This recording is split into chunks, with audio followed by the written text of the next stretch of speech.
Hello, welcome to Knowledge Hub. Knowledge Hub के one liner current affairs में आपका स्वागत है। आज के इस वीडियो में हम जनवरी 2025 के करंट अफेयर्स को कवर करेंगे। तो बिना देरी किए हुए शुरू करते हैं आज का वीडियो। कला और संस्कृति से संबंधित करंट अफेयर्स देख लेते हैं पहले। किस भारतीय शॉर्ट फिल्म को 57वें ऑस्कर पुरस्कार में सर्वश्रेष्ठ लघु फिल्म श्रेणी में नामांकन मिला है? तो यह फिल्म है अनुजा। 23 से 25 जनवरी 2025 तक छठा अंतर्राष्ट्रीय बाजरा महोत्सव का आयोजन कहाँ किया गया? तो यह किया गया बेंगलुरु, कर्नाटक में।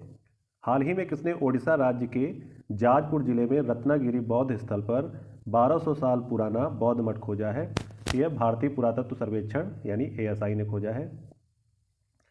बोडा त्यौहार किस राज्य के ट्रांसगिरी क्षेत्र की हट्टी जनजातियों द्वारा मनाया जाने वाला भव्य वार्षिक त्यौहार है? तो यह है हिमाचल प्रदेश राज्य का। हिमाचल प्रदेश राज्य का। गंगा सागर मेला किस राज्य के सागर द्वीप पर गंगा और बंगाल की खाड़ी के संगम पर आयोजित एक वार्षिक धार्मिक उत्सव है? तो यह है पश्चिम बंगाल राज्य का। 16 जनवरी 2025 को केंद्रीय संस्कृति मंत्रालय द्वारा कहाँ एक विश्व स्तरीय अत्याधुनिक पुरातत्व अनुभवात्मक संग्रहालय का उद्घाटन किया गया? तो यह किया गया वडनगर, गुजरात में। 15 जनवरी 2025 को प्रधानमंत्री नरेंद्र मोदी ने कहाँ श्री श्री राधा मदन मोहन जी मंदिर का उद्घाटन किया? राधा मदन मोहन मंदिर का उद्घाटन किया, जो कि एशिया का दूसरा सबसे बड़ा इस्कॉन मंदिर है।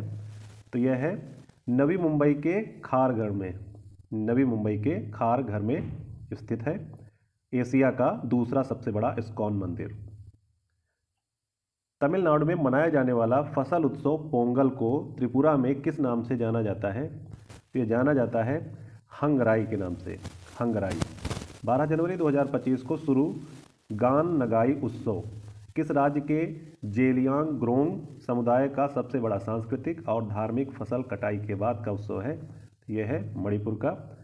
मकर संक्रांति के तीसरे दिन मनाया जाने वाला कनुमा पांडुगा महोत्सव का संबंध किस राज्य से है? तो यह तेलंगाना और आंध्र प्रदेश, दो राज्यों से है इसका संबंध कनुमा पांडुगा महोत्सव का। अगला करंट अफेयर्स है मकर विलक्कू। मकर विलक्कू किस राज्य के सबरीमाला मंदिर में मनाया जाने वाला एक महत्वपूर्ण वार्षिक उत्सव है? तो यह है केरल राज्य में। सबरीमाला मंदिर कहाँ पर है? केरल राज्य में है। और मकर विलक्कू यह एक वार्षिक उत्सव है जो कि सबरीमाला में मनाया जाता है। हाल ही में किस राज्य केंद्र शासित प्रदेश की वर्जिन नारियल तेल को GI यानी भौगोलिक संकेतक टैग दिया गया है? तो यह है अंडमान एवं निकोबार द्वीप समूह का। अगला करंट अफेयर देखते हैं। तमिलनाडु के नीलगिरी पहाड़ियों में सबसे पुराने द्रविड़ जातीय समूहों में से एक किस जनजाति ने नए साल के उपलक्ष्य में मोधवेथ उत्सव मनाया? मोधवेथ उत्सव मनाया। तो यह है टोडा जनजाति। हाल ही में तमिलनाडु के मुख्यमंत्री ने किस प्राचीन सभ्यता के लिपि को समझने वाले को $10 लाख का पुरस्कार देने की घोषणा की है? तो यह है सिंधु घाटी की लिपि, जो कि अभी तक पढ़ी नहीं गई है। लगभग 2600 से 1900 ईसा पूर्व की यह सभ्यता है। हाल ही में चर्चा में रहे कोक बोरोक भाषा का संबंध किस राज्य से है? तो यह है त्रिपुरा राज्य से। वोकल फॉर लोकल आंदोलन को बढ़ावा देने वाला 23वां दिव्य कला मेला कहाँ आयोजित किया गया? यह है अकोटा स्टेडियम, बड़ोदरा, गुजरात। अकोटा स्टेडियम। 4 जनवरी 2025 को मदुरई में शुरू हुई तमिलनाडु की सांस्कृतिक विरासत की आधारशिला अवनियापुरम जल्लीकट्टू किस त्यौहार के दौरान मनाई जाती है? तो यह मनाई जाती है पोंगल त्यौहार के दौरान। पोंगल त्यौहार के दौरान मनाई जाती है। 18वां हाथी महोत्सव कहाँ आयोजित किया गया? तो यह नेपाल के चितवन जिले में सौराहा में आयोजित किया गया 18वां हाथी महोत्सव। चितवन नेशनल पार्क के पास ये स्थित है। एक भारत श्रेष्ठ भारत कार्यक्रम के लिए मणिपुर के साथ किस राज्य ने एक समझौता ज्ञापन पर हस्ताक्षर किया है? तो यह मणिपुर के साथ किसने किया है? उत्तर प्रदेश सरकार ने। हाल ही में किस राज्य सरकार ने ऑफ सीजन पर्यटन को बढ़ावा देने के लिए शीतकालीन 4 धाम सर्किट शुरू किया है? तो यह किया है उत्तराखंड सरकार ने। 4 धाम गंगोत्री, यमुनोत्री, केदारनाथ और बद्रीनाथ। 4 हैं गंगोत्री, यमुनोत्री, केदारनाथ और बद्रीनाथ। तो ये शुरू किया है उत्तराखंड सरकार ने। अब आर्थिकी से रिलेटेड करंट अफेयर्स देख लेते हैं। हाल ही में किसने अधिकृत बैंकों की विदेशी शाखाओं को गैर निवासियों के लिए भारतीय रुपया खाते खोलने के लिए अधिकृत किया है? तो यह किसने किया है? भारतीय रिजर्व बैंक यानी आरबीआई। केंद्र सरकार ने डिजी लॉकर की सफलता पर आधारित किस नाम से एक नया डिजिटल प्लेटफॉर्म लॉन्च किया है जो व्यापार और संगठनात्मक दस्तावेजों के प्रबंधन और सत्यापन को सरल बनाता है?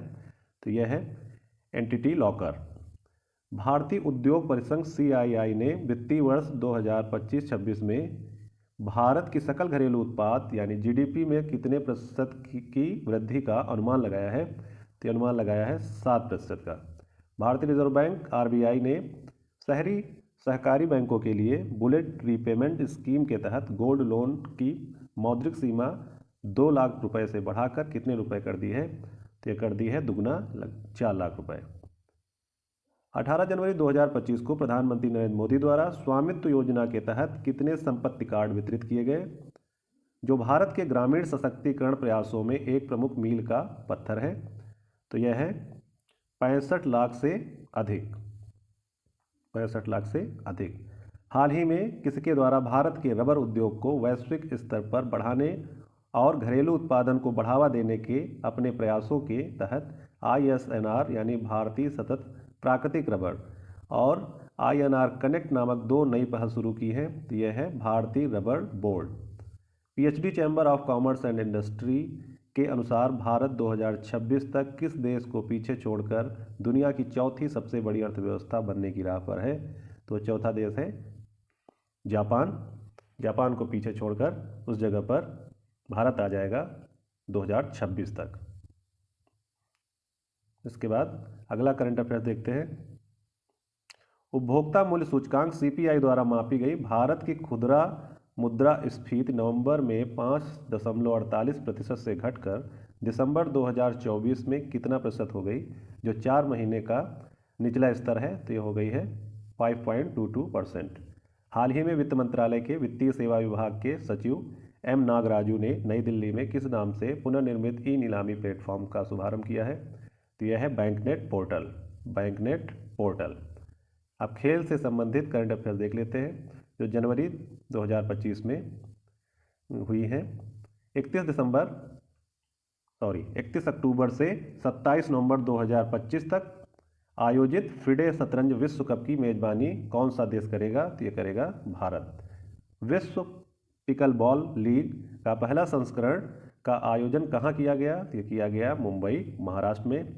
आगामी Indian Premier League IPL 2025 season के लिए पंजाब किंग्स का कप्तान किसे नियुक्त किया गया है? तो ये नियुक्त किया गया है श्रेयस अय्यर को।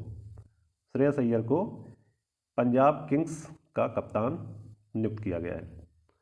अगला करंट अफेयर्स देखते हैं। स्पोर्ट्स ब्रांड पूमा इंडिया ने 2 बार की ओलंपिक पदक विजेता किस प्रसिद्ध बैडमिंटन खिलाड़ी के साथ बहुवर्षीय साझेदारी की घोषणा की है? तो यह है PV सिंधु। PV सिंधु के साथ पूमा ने समझौता किया है। किस भारतीय भाला फेंक खिलाड़ी को 2024 में एक प्रतिष्ठित अमेरिकी ट्रैक एंड फील्ड पत्रिका द्वारा दुनिया का सर्वश्रेष्ठ पुरुष भाला फेंकने वाला खिलाड़ी नामित किया गया है? तो यह है नीरज चोपड़ा। किस टीम ने रियल मैड्रिड को हराकर 15वीं बार स्पेनिश सुपर कप जीता है? तो यह है बार्सिलोना।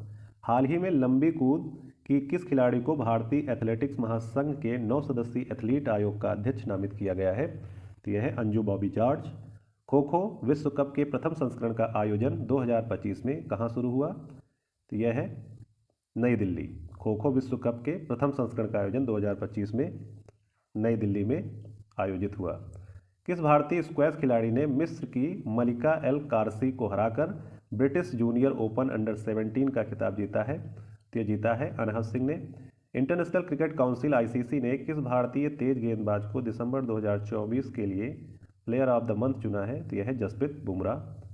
हाल ही में किस देश के बल्लेबाज मार्टिन गुप्टिल ने अंतर्राष्ट्रीय क्रिकेट से संन्यास लेने की घोषणा की है? तो मार्टिन गुप्टिल है न्यूजीलैंड के, इन्होंने संन्यास की घोषणा कर दी है। विश्व ब्लिट्ज शतरंज चैंपियनशिप 2024 के महिला वर्ग के कांस्य पदक जीतने वाली भारत की खिलाड़ी कौन है? यह है R वैशाली। अर्जेंटीना के किस फुटबॉल खिलाड़ी को संयुक्त राज्य अमेरिका के सर्वोच्च नागरिक पुरस्कार प्रेसिडेंशियल मेडल ऑफ फ्रीडम से सम्मानित किया गया है? तो यह है लियोनेल मेसी। पुरुषों के T20 अंतर्राष्ट्रीय मैचों में 59 पारियों में 92 विकेट लेकर भारत के दूसरे सबसे ज़्यादा विकेट लेने वाले गेंदबाज कौन बन गए हैं? तो ये बन गए हैं अर्शदीप सिंह। यजुवेंद्र चहल पहले भारतीय थे और दूसरे बन गए हैं अर्शदीप सिंह। हाल ही में एशिया विश्व मुक्केबाजी का नया सदस्य बना है। इस एशियाई संस्था के बोर्ड सदस्य के रूप में किसे नियुक्त किया गया है? तो नियुक्त किया गया है अजय सिंह को। इसी के साथ आज के इस करंट अफेयर्स का यहीं पर अंत होता है। अगले करंट अफेयर्स में फिर से हाजिर होंगे। तब तक के लिए धन्यवाद, नमस्कार।